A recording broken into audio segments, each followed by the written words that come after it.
Welcome back to Analyse Asia, a podcast dedicated to dissecting the pulse of technology, business, and media in Asia. I am your host, Carol, and we have an old friend of the show today who has probably been on the show almost more times than I have because I'm, a new host to the podcast. And his name is Charles Anderson. He is the founder of Charles Anderson and Associates, and he is also the host of the TechBurst Asia podcast, among a multitude of other titles that he holds. So welcome back to Analyse Asia, Charles. Thanks, Carol. It's great to be here. You might not know this, actually. This is the first time that we've spoken on the show, but it's definitely not the first time that I've heard your voice. Actually, I've edited quite a few of the episodes that you've been on and the one where you hosted as well. And I must say that you're definitely one of my favorite guests to edit. Oh, why is that? Because you're very eloquent and very clear spoken. So I'm really glad that we have you back again. So what have you been up to since you last appeared on Analyse Asia? Well, lately I've been doing a lot of research into smart cities still, but more just having fun with it. So I have this thing where if I see some big numbers or some big forecast or ranking, I like to dissect it and see if it actually makes sense. So I've been out speaking at a couple of events. I was just at Bosch Connected World in Berlin talking about this. But this was actually before everything really hit the fan with coronavirus. So I luckily got in and back here in time. You talked about rankings, and we know that you've recently actually wrote an article about smart city rankings, but you also talked about how these rankings do not reflect reality. Can you talk about why that's the case? Yeah, this has kind of been a fun one for me. I don't think I'm going to be getting many Christmas cards this year from certain ranking organizations. If you go back, maybe, and I think it was October 2019, there was a survey or ranking that came out. It was a combination from IMD in Switzerland and Singapore University of Technology and Design, so SUTD. And they ranked out the top cities, and they ranked over 100 of them in total. And, as you'd expect, Singapore comes out on top. But then I noticed it was Zurich, Oslo, and Geneva. So 3 of the top 4 were actually from the countries where the survey people were at. So I decided to look into it a bit more and understand how those compared to other surveys. And when I looked into it, what I realized was the IMD and SUTD survey, it wasn't actually quantitative. They randomly surveyed 120 citizens per city. And that raised a big red flag for me because I don't like subjective surveys. I like things to be very quant-based. So then I decided to look at some of the other major surveys that come out. And last year you had 3 other ones that came out of the rankings that actually ranked over 100 different cities. So you had one from ESA in Spain, another one from Easy Park. And Easy Park is an organization out of the Nordic region that runs all the parking schemes there and in Germany. And the other one was AT Kearney. Now those were all much more quantitative based. So I thought, well, at least those should line up. And then I decided, okay, I'll just look at the top 10 and see if there's any consistency across it. And what I found was Singapore came across relatively well in all of them. They ranked number 1, but they were in the top 10 in the other 3 surveys as well. Or that was the end of the consistency. When I started looking at some of the other cities, it just went all over the place and I started pulling my hair out. So I'll give you a couple of highlights on this. So like in IMD, Auckland ranks as number 6. But in the Easy Park survey, they rank it as number 58. Bilbao was the craziest one because Bilbao ranks number 9 in IMD, which means the guy who runs the smart city is probably going to his boss saying, give me a promotion. And that mayor is going to say, no, you're fired because ESA ranked at number 107. I mean, no matter which one you look at, even if it's all quant-based, it's all over. ESA comes out, ranks London as number 1, but Easy Park ranks it as number 50. IMD ranks New York as number 38. AT Kearney ranks it as number 1. And I really just started losing it over this because it was so confusing. And I ended up going through all those top 100 cities, and it doesn't get any better the farther you go down. So fortunately, I think if you really want to find out how crazy these surveys and rankings are, you can go check it out. It's online. It's on my website, and I've got it on LinkedIn as well. But it did get a lot of hits, especially from the people who do these rankings, which I'm kind of nervous about because I know I have to have some meetings with one of them pretty soon. And I'm sure they're going to remind me that, by the way, you hammered our ranking. And I'm like, well, yes, but you published it, so you have to be prepared. Well, you probably hammered all of their rankings equally, so it's like they all got their own biases, and you just got to pick your favorite, I guess, when you reference or use these rankings for your work. Yeah. It was easy to hammer all of them, but then I sort of did, someone said, why don't you create your own ranking? And so I did out of a whim. I basically took all the cities that were ranked in each of them, so there was 44 of those, and I just averaged the score, which means, in theory, mine's probably the most accurate. And we called it the Charles Reed Anderson Perfect Smart City Ranking, or the CRAP Smart City Ranking for short. Can we find that on your website? Oh, it's on there, yeah. It's in that same article. And what is your website? The website is charlesreedanderson.com. Perfect. And it's easy to find the article. It's called Lies, Damn Lies, and Smart City Rankings. So, great title. Like I said, I'm not getting a lot of Christmas cards from those people, for sure. So today we're here to talk about a new initiative of yours that is SparkLabs Connex. And you recently announced this new initiative with the SparkLabs Group. But before we dive deep into the initiative, can you first briefly tell our listeners a little bit more about SparkLabs? Sure. SparkLabs is an accelerator and VC fund. They have 9 accelerators globally, and they've been around since about 2013. One of the things they're most famous for is they hold the world's largest demo day up in Korea, where they get about 3,500 people. But they do some interesting programs globally. So they do fintech with Ping An in China. They do an ag tech accelerator in Australia that's backed by the New South Wales government. They do a frontier tech with Arizona State, and ASU is ranked as the #1 innovation university in the US. And they've also recently launched a company called Foundry, which is an innovation as a service platform. And they're partnering with SRI International, so Stanford Research Institute. So it's really well-rounded. It's not the biggest one, but it's definitely one of the better ones in the industry. It's one of the highest follow-on rates for follow-on funding. So it's really nice to be working with these guys. For sure. And so you must be really excited about this new project, SparkLabs Connect. So what kind of role will you be playing in this project? Well, I'm going to be the managing partner for it. But what I've been doing is working with the team from SparkLabs to come up with a concept that's slightly different from traditional accelerator model. I mean, first of all, when they approached me, my big worry was, you want to do another accelerator in Singapore? There's already like 130 of them here right now. So how do you do something that's different? So we are going to be based in Singapore. We're going to focus on IoT, smart cities, and prop tech, but we're also going to invest globally. So the money doesn't have to be focused here. I don't even want all the companies to come here. But what we're doing that's very different is we're leveraging a lot of my network, and we've been signing up partnerships on the demand side of the ecosystem. And what I mean by that is we have technology vendors on board, enterprise customers, industry associations, and cities. And they're getting involved where they'll actually help us do proof of concepts, pilots. And it's really bringing together supply and demand to accelerate access to innovation. Like you said, there are already a lot of incubators and accelerators across different geographies, but very few have succeeded. Why do you think now this is the right time to start another one? I think if I was going to start another one that follows the traditional model, definitely Singapore wouldn't be the right place to do it right about now. But what we're doing is very different. And a lot of this goes back to the work that I do in my day job for Charles Reed Anderson Associates. I work across that ecosystem. And what we're realizing is we need more cross-ecosystem collaboration to drive innovation, because there's no point if just the technology vendors work on something and then hopefully go push it out to the other side.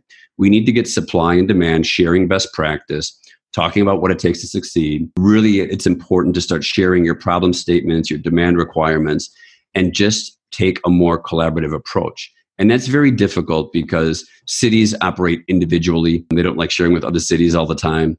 Technology vendors are very competitive. They want to own everything and they think they can do it all. So trying to get people who are like-minded together to really drive this cross-ecosystem collaboration, I think there is definitely an opportunity in a market for that. And you mentioned that SparkLabs Connex will focus on IoT, smart cities, prop tech. I know that you specialize in these industries, but why these sectors? Well, they're buzzwords, aren't they? I love buzzwords. And if you've ever seen me present on stage, I always point out that they're just buzzwords. What we're using is technology to solve a problem. But we have to look at some major themes across the top. So that's the themes. But in general, if I say I'm going to invest in IoT, that could be anything. And it's so broad. And I can justify why almost anything that is connected can be considered an IoT device. what we're really going to be looking at specific market drivers. So I'll give you a few examples. Like we're going to look at sustainability and green regulations. I'm expecting Singapore to enact some more stringent regulations. That's going to have an impact on the investment side of the commercial real estate industry as well as the build. It's going to create a whole new set of opportunities around that. So that's good for prop tech. I work with a lot of the mobile operators and network equipment manufacturers. I will focus a lot on connectivity. I like the idea of helping operators resolve this challenge they face about how you're going to monetize these 5G networks. Now, we're going to spend $1 trillion globally deploying these things. No one really knows the use cases right now about how we can make money out of it. And then there's other opportunities as well around eSIMs, vSIMs, and iSIMs. As people start decommissioning 2G and 3G networks, we'll look for more low power solutions. And then, of course, across that, we'll focus on some of the enablers, analytics and AI, people who can take existing data and turn it into actionable intelligence. So it's really about focusing on market drivers, some of the key tech enablers, and use those underneath those buzzword banners of IoT, smart cities, and prop tech. So let's talk about the model for SparkLabs Connex. You mentioned a little bit earlier that you've been leveraging your own network and signing up with partners. Is this how it's going to work for SparkLabs Connex, with partners in the ecosystem? I think that's crucial to have them actively engaged. Because first of all, if I'm going to be out there, investing in about 15 companies a year, up to 100K, it's good if I actually know what the market demand is. So I'll need to know what the technology vendors are doing, the mobile operators, and what the city solutions they're looking for, and especially anything related to property and real estate. So that's the way the model is going to work. But what's really different is, because I've been talking to a lot of my contacts for many years about this, when I brought up this concept of how we could do it differently, they really bought into it. And if you think about this, normally what an accelerator is going to do is invest in some widget or some solution or analytic solution. They're going to spend a few months trying to make it, ready to go, and then hopefully they can go out and sell it to the market. We're taking a very different approach. We're going to invest in companies that are ready to go to market now and leverage our ecosystem. And this is the real differentiator. Let's just say, for instance, I wanted to invest in something 5G related, like a security camera. Well, that's great, but I can go to one of our partners, Nokia, and ask them to test it. But then if Nokia likes it, they've got, a couple hundred mobile operator customers who might want to deploy it. But then they also have a very strong enterprise and public sector business, so they can take it to market. And if that's working well, I can take it up to True in Thailand. They can deploy it or leverage it across their holding company, which is CP Group, one of the world's largest conglomerates. So that's great, because now I get mobile operators involved. But then I'll go and talk to somebody like Becca, who's a construction and engineering firm out of ANZ. And they're like, well, actually, we're in about 20 countries, so we'd have to negotiate a contract with operators in each country. It'd be a hassle. So don't worry, I'll go to our other partner, Skyroam, and I can ask them to put a vSIM or an eSIM in it. And that eSIM will allow these cameras to turn on locally in any country. You don't have to deal with the operator. Now that I have that capability, I can start leveraging our city partnerships. So we're working with Darwin in Australia, Taipei, Songdo in Korea. And then also we've got a partnership with the Urban Technology Alliance. And that gives us access to test labs, test beds across Spain, France, Taiwan, Japan, and Korea. And then once all of that's done, we can go back to the global organization of smart cities, which all those guys are involved in. Any use case or case study that comes out, they share across another 325 cities and vendors. And it's really a one-to-many, like one-to-many model. All this is meant is to really access innovation, increase how quickly we can take these things to market and to where the market demand is. So we've got the places where we can go deploy these proof of concepts, but we've also got a community that will be sharing the results of it with each other, which should hopefully drive everything forward. I understand the partnership idea, but I mean, a lot of accelerators, have partnerships with vendors, companies. Why is this different? And why are all these vendors and companies that you've just mentioned interested in working with you or working with SparkLabs Connex? I think a lot of it has to do with trust. I mean, SparkLabs has a very good name in the industry for being trusted. But when I go to my contacts, and we've been talking about this stuff for a number of years, for a lot of them, I already helped them source innovation. So there is a lot of trust as part of this. I don't want this to be a list of 100 partners. I want it to be small, but I want it to be a very trusted relationship, and it's got to be about greater collaboration. Everybody we're signing up knows that they need to collaborate more. They understand that there might be some people in the room who could potentially be competitors in some ways, but they agreed that if we all work together, we can drive it better, faster. And when I mentioned that trust thing, with SparkLabs, what's interesting is they're actually ranked as one of the top 100 smart city partners in the world already today. And that was through Newsweek last year. And now we're really taking it to the next level. So there is that trust. We know the space, we've got contacts, and we've got a lot of solutions that can help it out. Now, I can't help but smile when you talk about rankings now.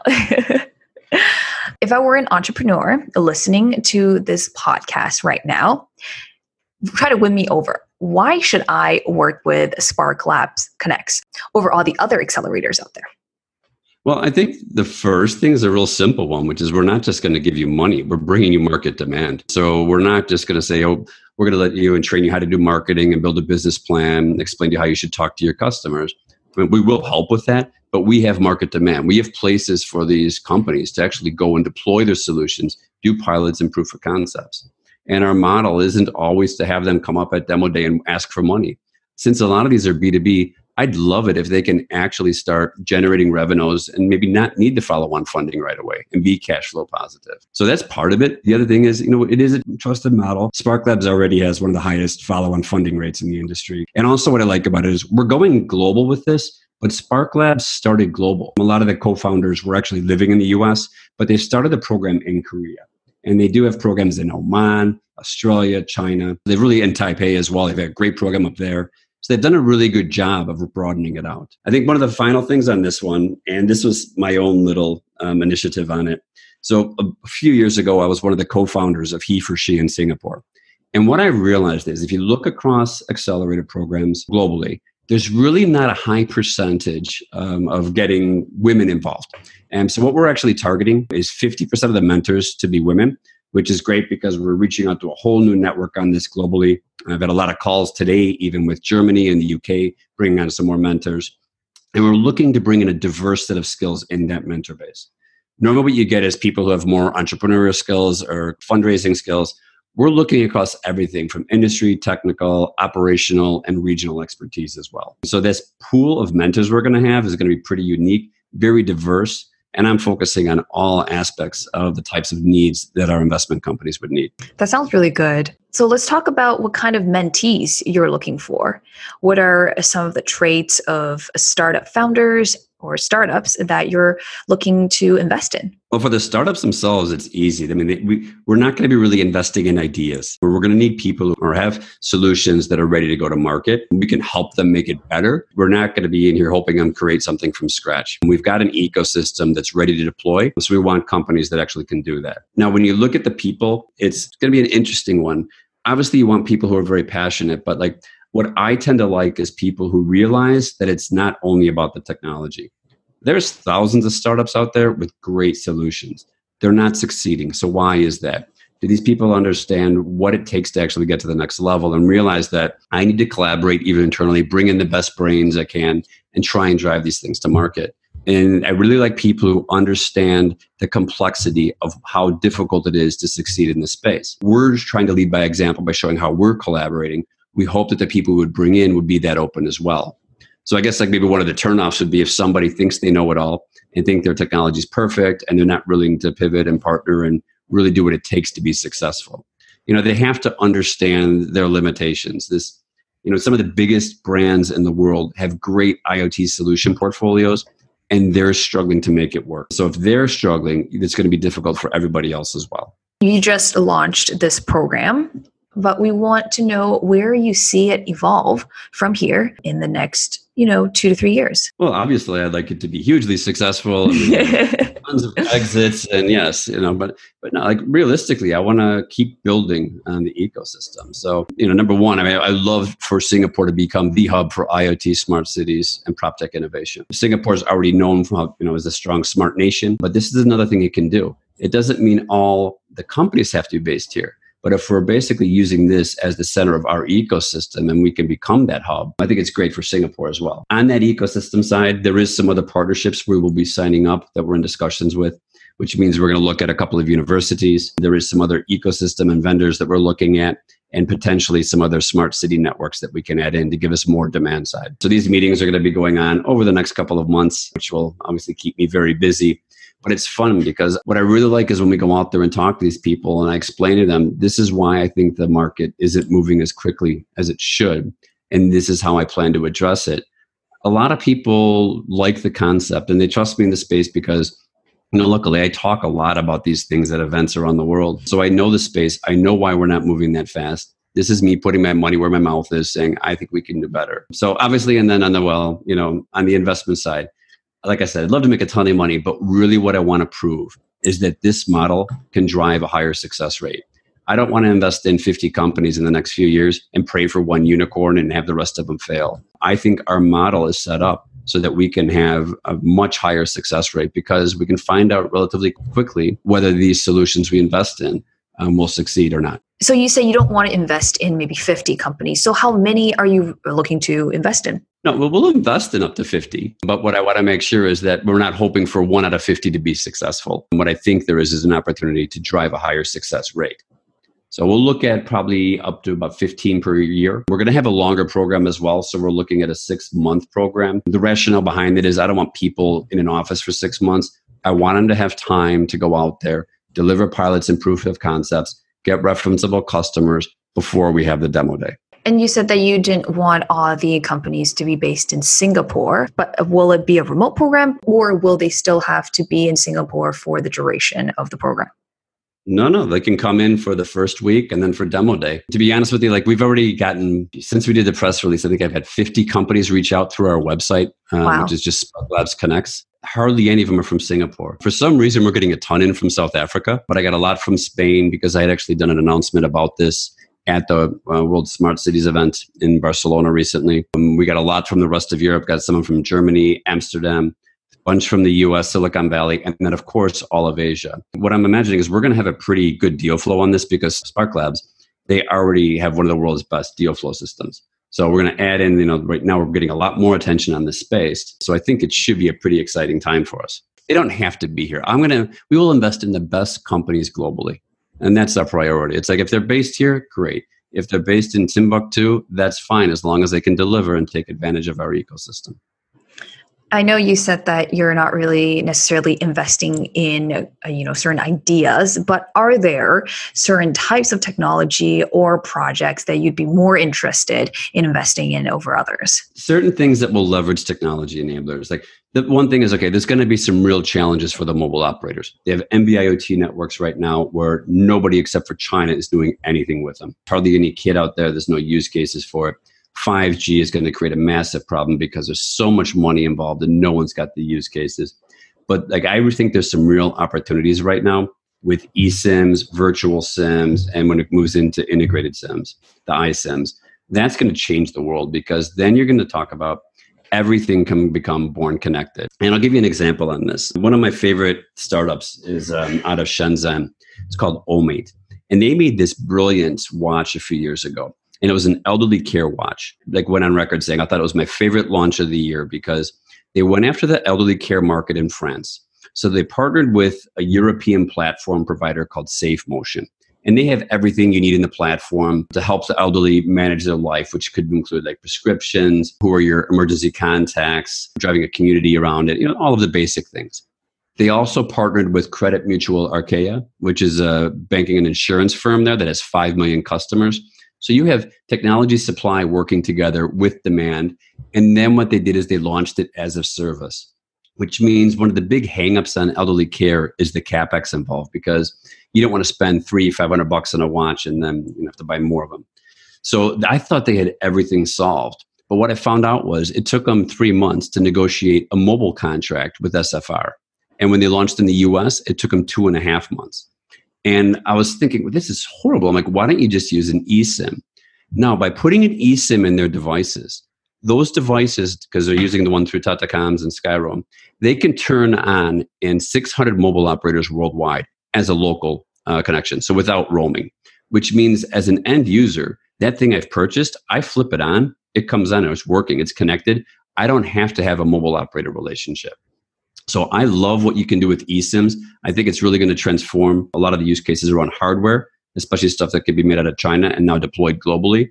And I like things around elderly care is one of my big areas, personal health care, remote patient diagnostics, that types of solutions. these eSIMs and virtual SIMs are going to really transform that space. I'm not sure if you're allowed to disclose this, but can you share maybe some of the really interesting ideas or companies that have already approached you? I'll say there's a few that have actually really got me really curious. One of them's far too late. Like normally we wouldn't look at investing in a company that's this large already. But they have a really interesting solution, but they want in just for the ecosystem. Because what they realize is that by getting into that ecosystem and getting them into the operators and to the cities, which is their target market, we basically save them a year of biz dev. They keep insisting they're going to find a way to make it work. I can't say it's an analytics solution, which I love, but we'll see how that one goes. On the other side, I'm tracking a few other ones in the prop tech space, but I'm not going to go into them because then somebody else might go after them.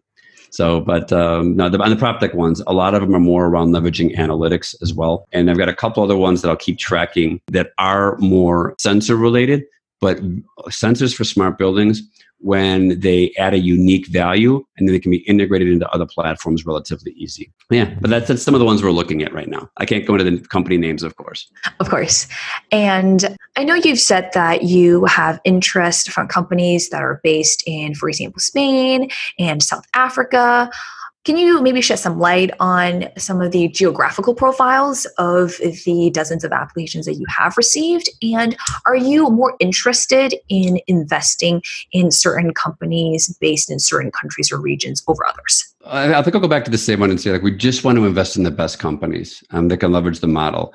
But while we have brought together the model and minimized the complexity, it's still very complex. So let's just say I wanted to invest in a company anywhere in the world that does a smart city solution.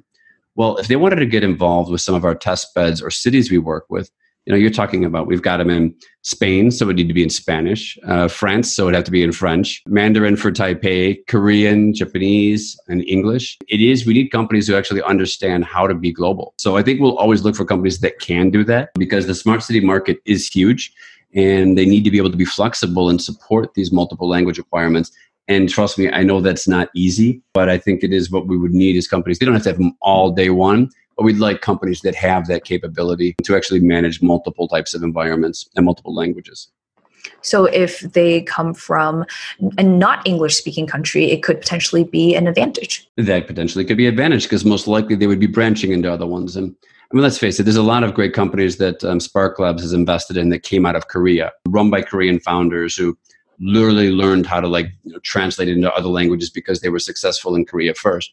And it can be done. So it's like, we're not really worried about that. We would never say no just because it's in one language only. There's always that chance to roll it out into more as needed. But I think it creates an opportunity for them because let's face it, there's thousands of cities globally. So if you want to go after the market, why only go after one market in one country? Make sure your platform is flexible enough to support users across multiple countries. Since you've gotten so much interest already, is there anything that you'd like potential applicants to know? Yes, we will keep in contact with you. If you want to get notified when we're going to actually open up the application process, you can register your interest on the SparkLabsConnex.com website. So I will be sending out regular comms to them to let them know. Unfortunately, we don't have a start date. We did, but with everything that's going on with the coronavirus right now, I think it would be foolish and naive to say, we're going to start on this date. I think we need to wait and see how the world's going to pan out over the coming weeks and months before we'd actually start that date. So please don't think we're going away. We're just going to get everything ready in the background to make sure that when the world is ready, we are ready. Yeah, I was just going to ask, how is the coronavirus situation impacting the program in any way other than just pushing back the start date? In a way, because we always had this idea that we wanted people working more remotely. And obviously, I want more money to invest in the companies instead of spending it on OpEx. So I like light models. I like people to be able to work virtually. If anything, it's really letting us test that out and people are going to become a lot more used to it. So in a way, that's really going to benefit us, which I think is great. But beyond that, I mean, we all understand that this is a bad period. There's going to be some serious issues with government and company finances going forward. So I think a lot of the solutions we're going to be looking at to bring to the program, I'll look at companies that can do things around things like cost reduction and driving efficiencies. Because that's what it's going to be based on now. It's going to be a really business decision based for the end customers. So I'd also recommend anybody, whether you come to us or go anywhere else, make sure you've got a good ROI story because it is going to be much harder going forward to just sort of say, oh, we might be able to save you money or might be able to be a revenue generator. They're going to be signing off on things that they know can save them money because everybody that I talk to right now is under significant financial pressure. Yeah, I understand that. Like you said, it's not the best times right now. But do you potentially see any opportunities in the sectors that you're looking at, like IoT, smart cities, prop tech, opportunities that have arisen because of the coronavirus situation, perhaps? There's a couple companies, and it's not startup related, but there's a couple interesting solutions I've seen to help people address this. One of them is from a company called Vault Intelligence out of ANZ. They're actually coming into Asia now. They've got this really interesting safety and compliance platform. And they've got this ridiculous number of something like 1 million users across Australia and New Zealand. And there's only 28 million people in the country. So it's not across like just mobile. It could be across a laptop. But it's about tracking user behavior and users for safety and compliance.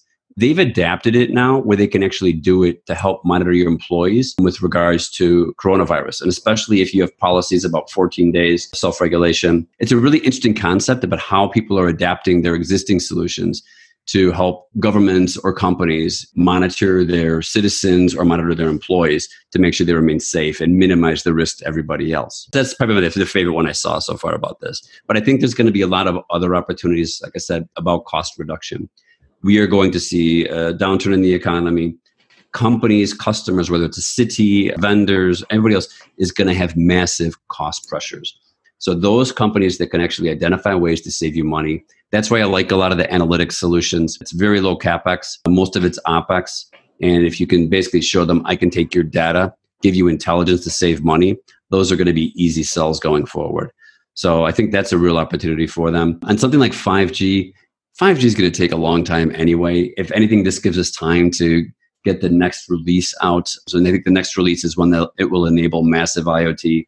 We need time to get that process going anyway. So it gives us time to identify these use cases. And probably like the biggest thing is I'm still a firm believer that IoT is going to be needing, and smart city solutions. There's too much fragmentation. It is going to be tough on the industry. I think you'll see some consolidation. I think some companies might not be able to survive because it could be very tough times for the coming 6 to 12 months. But that means that the people who actually do have solid business models and are generating money, they'll remain. And then it becomes easier because right now there's so much noise. Any solution you look at, there's dozens of different options. And I think I'm the only person in IoT who doesn't have his own platform. I think there's like something like 700 platforms out there now. So it is very fragmented.